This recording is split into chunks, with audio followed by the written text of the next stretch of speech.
If you've read any poker books in the last 5 years, you've probably heard of MDF or minimum defense frequency. Maybe you even remember the formula for it. But to truly understand how MDF translates into practice, we need to look beyond the formula and think about how it is derived. The basic idea behind MDF is simple. Our opponent's bluffs become more and more profitable as we fold more and more of our bluff catches.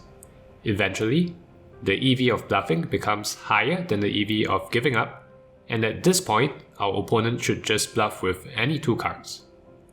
It's possible to work out the exact defending frequency at which this happens. For example, let's say villain bets 100 into a pot of 100. We can say that his bluffs are getting 1:1. They win 100 when we fold, and lose 100 when we call. If we call exactly half our range, his bluffs end up breaking even. They win 100 50% of the time, and lose 100 50% of the time. Therefore, MDF for a pot-size bet is 50%.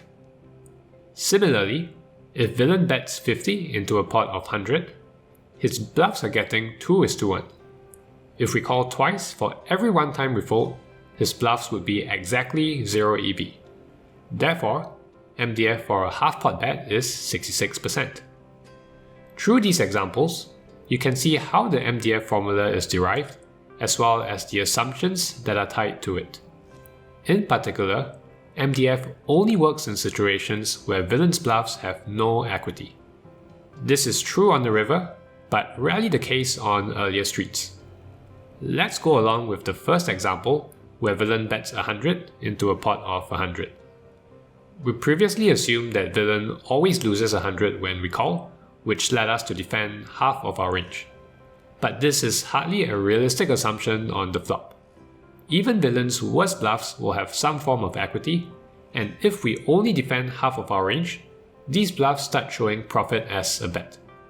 This is counteracted by the same hands having some EV as a check, but the bottom line is that the math becomes much more complicated, and we don't necessarily want to defend exactly MDF. A second assumption tied to the MDF formula is that the EV of giving up is 0. Once again, this is rarely true on earlier streets, but even on the river, there are situations where villain's bluffs have some EV as a check. Let's consider a situation where we check call the turn with a range of 50% bluff catches and 50% draws. The river completes none of our draws, we check, and villain goes ahead and makes a pot-size bet. MDF would have us call all of our bluff catches, but that would be a big mistake. Villain's bluffs actually have some EV as a check because they beat some of our missed draws. If we try to make their EV 0 by defending MDF, they would simply check behind all the time, since the EV of checking is now higher than the EV of betting. And now that villain no longer has any bluffs, we would just be burning money by calling all our bluff catches. The correct approach is to overfold relative to MDF such that villain's bluffs are indifferent to bluffing and giving up. This allows for a situation where his bluffs bet at the appropriate non-zero frequency such that our bluff catches are also indifferent to calling and folding, what we call an equilibrium in game theory. In light of examples like these, I think it's a little strange to use the term minimum defense frequency. After all, there are plenty of situations where we defend less than the supposed minimum. So why not think of MDF as maximum defense frequency instead? If minimum defense frequency is the minimum we need to defend in order to stop villain's bluffs from auto-profiting, then maximum defense frequency is the maximum we can defend such that villain still has some incentive to bluff. I challenge you to find even one river spot where we exceed this frequency.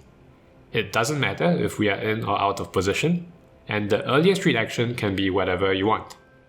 What you'll find is that it's incredibly rare for the solver to call more than MDF.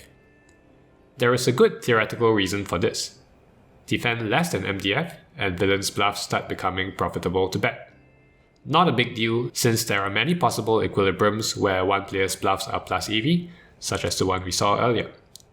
But defend more than MDF on the river, and villain's bluffs become minus EV to bet. This is a huge problem because you cannot have an equilibrium where one player never bluffs and the other player continues to call some bluff catches. As a result, the solver never over-defends on the river, with the exception of some obscure chop spots where there is a straight or flush on the board. So the next time someone asks you what MDF stands for, don't say minimum defense frequency. Say maximum defense frequency.